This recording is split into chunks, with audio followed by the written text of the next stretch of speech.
Bonjour les amis, j'espère que vous portez toutes et tous très bien. Je suis très heureux de vous retrouver aujourd'hui.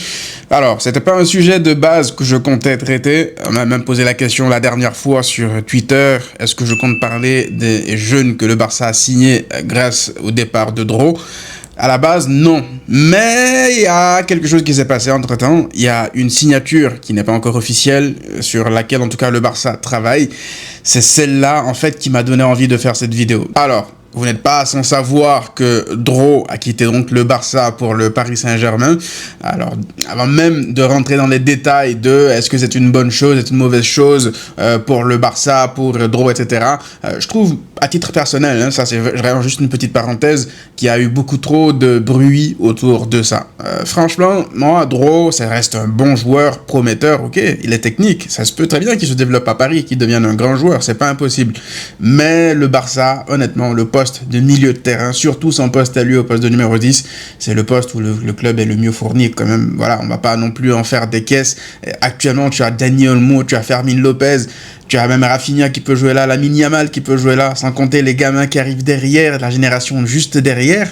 Il y a des cracks de fou à ce poste-là. Donc, c'est une perte parce que Flick comptait sur lui. Flick était déçu à titre personnel parce que oui, il avait confiance en lui, il voulait lui donner plus de chance. C'est lui qui l'a amené en équipe première, mais c'est tout, quoi. Ça sert à rien, je veux dire, d'en faire tout un plat, toutes les 2 minutes, parler de Dro. Ça y est, il est parti, bonne chance à lui. Au PSG, tout simplement. Maintenant, moi, je trouve que, déjà, je vais faire 2 choses. Je vais donner 2 avis déjà, 2 avis qui sont entre guillemets des unpopular opinion parce que je sais que beaucoup ne seront pas d'accord avec moi, d'autant plus que dans la commu Barça, la tendance c'est plutôt de dire le contraire. Mais je pense que je suis assez objectif pour le dire, je vais défendre aussi mes arguments en disant ça. La première chose c'est que on devrait tirer notre chapeau au Paris Saint-Germain sur cette affaire-là. Oui, vraiment. Tirer notre chapeau au Paris Saint-Germain parce que, pour le coup, c'est vrai que les relations entre le Barça et le Paris Saint-Germain s'améliorent de mieux en mieux. On voit que Laporta et Nasser El Khelaifi sont de plus en plus proches. Ils auraient très bien pu payer sa clause de 6 millions. Pour le PSG, c'est rien du tout, 6 millions d'euros. Je pense que le fait que le Paris Saint-Germain et Barcelone arrivent à un accord d'un peu plus de 8,5 millions, il me semble, sur un transfert et non une clause, c'est un bon geste quand même de la part du PSG. Pourquoi ? Parce que derrière, le Barça peut investir cet argent-là sur d'autres jeunes pépites. Et c'est là que le Barça gagne aussi dans l'histoire. Dro, ça reste bien sûr une perte parce que ça reste un joueur que tu as formé, tu as préformé, tu as post-formé, tout ça. Mais voilà, c'est pas non plus la perte du siècle. Et si derrière, t'arrives grâce à lui à faire venir 4 voire 5 joueurs dont on va parler tout à l'heure, oui, je trouve que c'est une bonne chose. C'est une bonne action de la part du Paris Saint-Germain. Ils auraient simplement pu lever la clause et puis basta.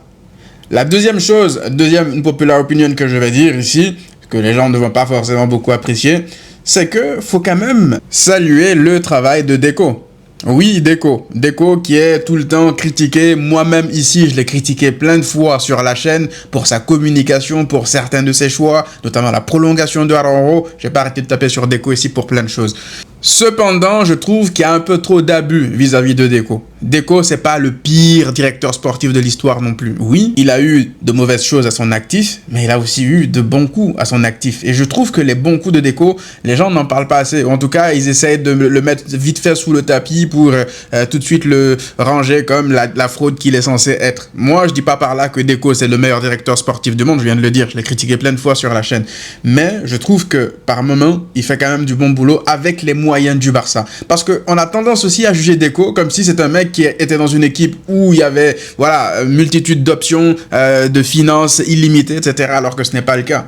La Matteo Alemany par exemple, lorsque lui il était au Barça, il a profité des leviers pour signer les Jules Koundé, tous les joueurs qui ont été signés sous Alemany, c'est grâce à ça. Deco, depuis qu'il est arrivé, c'est l'austérité. Donc on demande à Deco un peu de faire parfois des miracles alors qu'il a qu'un bout de bois pour aller à la guerre. C'est très difficile. Maintenant, ça n'excuse pas encore une fois certains de ses choix, certaines de ses décisions, notamment la prolongation de Araujo, notamment le fait qu'il soit sorti dire publiquement qu'ils étaient sur le point de signer Nico Williams alors que c'était pas encore officiel. Bref, ce que je veux dire par là, c'est que lorsqu'on regarde quand même le cas de Rafinha, c'est Deco qui le fait venir au Barça. C'est Deco qui se bat pour le faire venir au Barça alors que Rafinha avait des offres d'Arsenal, de Chelsea et tout ça. Deco a toujours eu confiance en lui, c'est lui qui allait le chercher d'ailleurs au Brésil, ça faut le mentionner. Et aujourd'hui, Rafinha, c'est l'un des meilleurs joueurs du monde. Rooney, c'est Deco aussi. Ça, c'est un des coups les plus intelligents du mercato dernier. Rooney pour quoi, 2,5 millions d'euros ou 3 millions, je sais pas. C'est un vol. Johan Garcia, lorsque Johan Garcia, ça s'est présenté, il a négocié pour Johan Garcia, il a fait venir, en sachant que Johan Garcia aussi avait des offres d'Arsenal et de l'Angleterre. Donc, fallait le convaincre pour qu'il vienne au Barça. Il a réussi à le faire. Johan Garcia a signé au Barça. Et la cerise sur le gâteau récemment, là, ben, c'est le cas Nico Williams, Luis Diaz. Deco, tout le monde dans la commu, moi y compris, je lui ai tapé dessus sur le fait qu'il s'obstine sur Luis Diaz, en sachant que Nico Williams voulait venir au Barça. Mais Deco, lui, il était toujours resté ferme sur sa décision de ne pas repartir sur Nico Williams parce qu'il a fait un sale coup au Barça la saison d'avant, vous vous rappelez? Et voilà, qu'est-ce qui s'est passé? Nico Williams a fait un deuxième sale coup au Barça et Luis Diaz a filé du côté du Bayern où il s'éclate, il fait une grosse saison. Après, d'autres te diront oui, on n'avait pas l'argent pour signer Luis Diaz, peu importe. Mais le truc, c'est que si on avait fermé la porte à Nico Williams, bah on se serait pas fait humilier une deuxième fois par lui et son clan, tout simplement. Bref, tout ça pour dire que voilà, Deco, ce ne sont pas que de mauvais choix. Tu vois toutes les prolongations de contrats qui sont bouclées à la vitesse de l'éclair. Il y a beaucoup qui ont tendance à l'oublier ou en tout cas à prendre ça comme acquis, dont moi. J'ai longtemps pensé voilà, que ces prolongations de contrats, que c'est quelque chose de juste normal dans un club. Mais lorsque je vois ce qui s'est passé durant ces dernières années avec les Dembélé pour les prolongations de contrats qui ont dû partir comme ça à 1 an de la fin de leur contrat, je me dis ok, en fait, ce qu'on prend pour acquis là, c'est pas toujours le cas. Donc ouais, je tiens quand même à souligner le bon travail que Deco fait, malgré les critiques, malgré les imperfections, dans le contexte dans lequel il est, ce n'est pas facile, c'est pas non plus tout blanc, tout noir, il y a beaucoup de choses négatives comme positives à tirer de son travail de directeur sportif, mais c'est pas non plus la fraude ultime que beaucoup nous vendent de H24 dans la commune.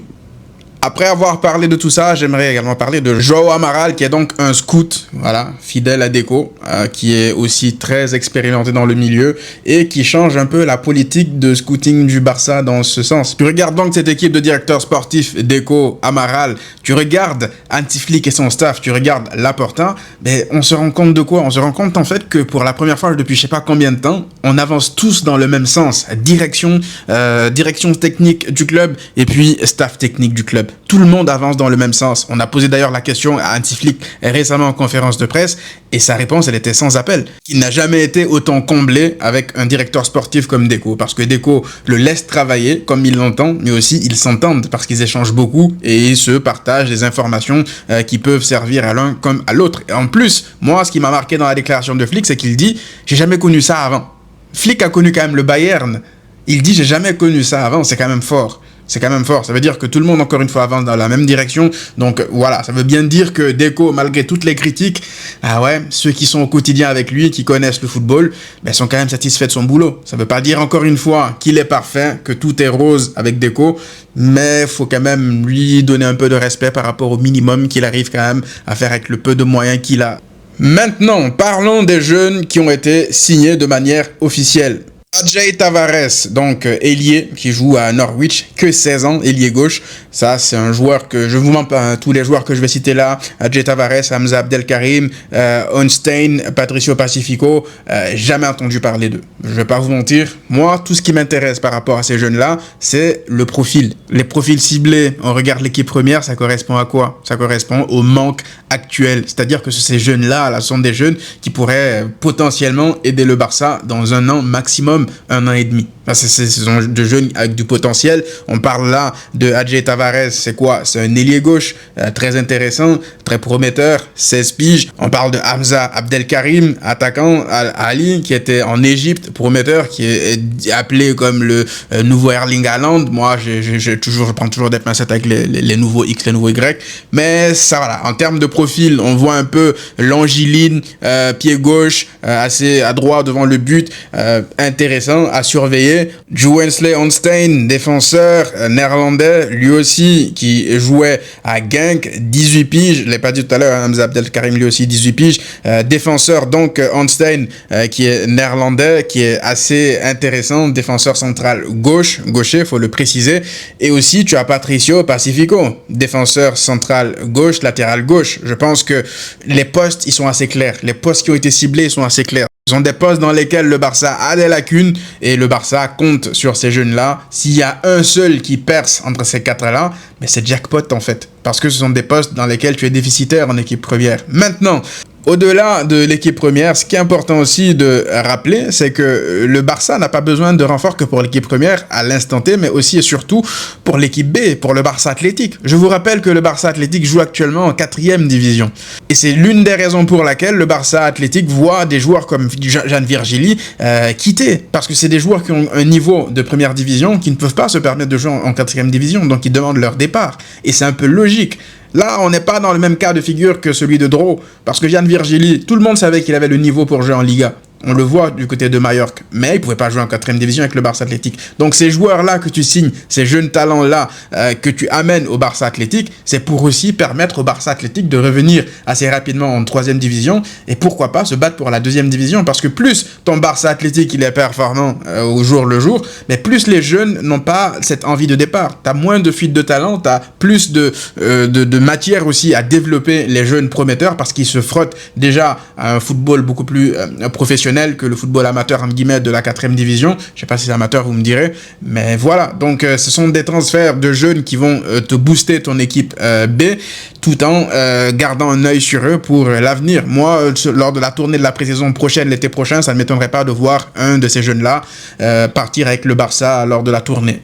Maintenant, celui qui m'a vraiment poussé à faire cette vidéo-là, il n'est pas encore officiel, n'a pas encore signé au Barça, c'est une rumeur très persistante, il s'agit de Jesse Bissiou. Alors lui, j'ai déjà entendu parler de lui, c'est pourquoi en fait j'ai été hype de fou. C'est pas encore officiel, le Barça est très proche de le signer pour l'été prochain, c'est un ailier gauche, 18 ans, belge, et lui pourquoi je vous dis que je suis hype, ben c'est parce que parmi tous les jeunes qui ont été cités, c'est celui sur lequel en fait j'avais beaucoup plus de vues, parce que j'entendais déjà parler de lui, j'avais des gens, des scouts très informés qui font un travail de fou, notamment Natsuo que certains doivent connaître, qui est très intéressant par rapport à la détection des jeunes, aux jeunes talents. Il fait ça H24, d'ailleurs, allez le suivre sur sa page Twitter, Natsuo. Natsuo, déjà, il en parlait. Moi, du moment où Natsuo parle d'un jeune avec hype et tout, en règle générale, je me dis, ok, lui, il faut que j'ai un œil sur lui. Donc, au-delà de Natsuo, j'entends déjà pas mal de personnes parler de Bissiou.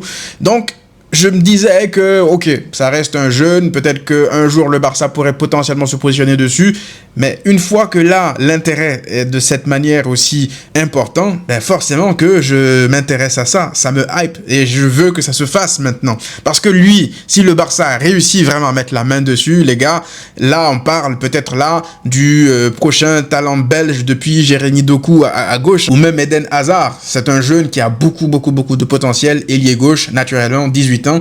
Il y a une allure un peu longiline. Moi, sa gestuelle me rappelle un peu Lamine Yamal. C'est comme un Lamine Yamal droitier. Alors, attention, toute proportion gardée. C'est pas du tout Lamine Yamal. Hein. Lamine Yamal, c'est Lamine Yamal. À 16 piges, je faisais déjà des dingueries. Mais Bissiou, en fait, c'est plus dans le dribble, dans la percussion.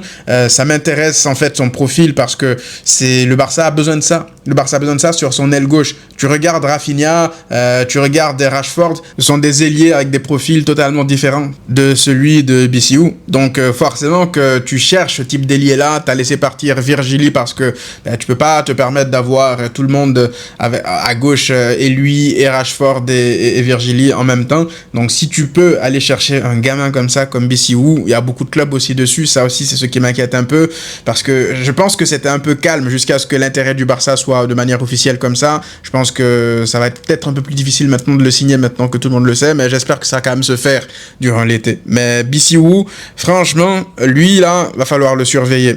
J'en ai d'ailleurs un peu parlé avec Natsuo lorsque les rumeurs sont revenues un peu sur lui. Voilà, il m'a parlé de ses qualités. Je lui ai demandé quels sont ses axes de progression. Il m'a répondu tout simplement intensité dans le jeu, dimension athlétique pour prendre plus de séparation en 1v1 en volume de course, se mettre plus souvent en position de frappe et constance. Donc voilà, en général, c'est ce qu'il peut me dire en termes de progression, mais c'est tout à fait logique, je veux dire, pour un jeune de 18 piges, quoi. Donc hâte de voir comment ça va se dérouler par rapport à Bissiou. Mais lui, pour le coup, je l'ai vraiment dans mon calendrier. Là, je suis ça de très près. Donc, j'espère que ça va se faire.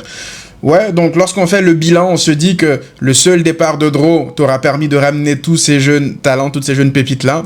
En fait, il te suffit que d'un seul qui perce pour que tu rentabilises au max. Et moi, je pense que tous ces gamins-là ne seront pas que des flops. Hein. Il y aura forcément un ou deux minimum qui seront revendus peut-être à 10 millions ou en tout cas des trucs qui te vaudront beaucoup plus que Draw. Déjà, en termes d'investissement, tu auras gagné beaucoup plus. Mais en plus, derrière, en termes de rapport, ce que ça t'apporte en termes de retour sur investissement, ben, pour ton équipe première, je suis désolé, hein, ça serait un gap de fou. Un seul joueur t'aura ramené 3, 4, 5 joueurs à potentiel intéressant aux quatre coins du monde, quoi. Donc voilà ce que j'avais à dire par rapport à tout ça. Ça faisait un peu longtemps qu'on n'avait pas fait de vidéo sur les jeunes. D'habitude, ce sont les jeunes de la Masia. On pourrait évidemment parler des jeunes qui arrivent derrière, hein, des cracks, mais bon, voilà, on a essayé de ralentir la cadence par rapport à ça et se focaliser sur des jeunes qui sont beaucoup plus confirmés pour le Barça. Il y en a tellement, voilà, que... Bref, tu regardes le Barça Athlétique, le Barça les a dépouillés de leurs meilleurs joueurs pour jouer en équipe première, donc forcément qu'ils se retrouvent en équipe en 4ème division, miskin pour eux. Mais c'est comme ça, c'est le football. Les meilleurs talents se retrouvent en équipe première, tout simplement. Le Barça Athlétique est un peu victime de la réussite, en fait, de ces jeunes talents, tout simplement. Bref, les amis, dites-moi vous, qu'est-ce que vous en avez pensé dans les commentaires. On se retrouve donc, je pense que ça va être pour l'avant-match du choc face à l'Atlético Madrid, qui va sortir dans les jours qui suivent, là.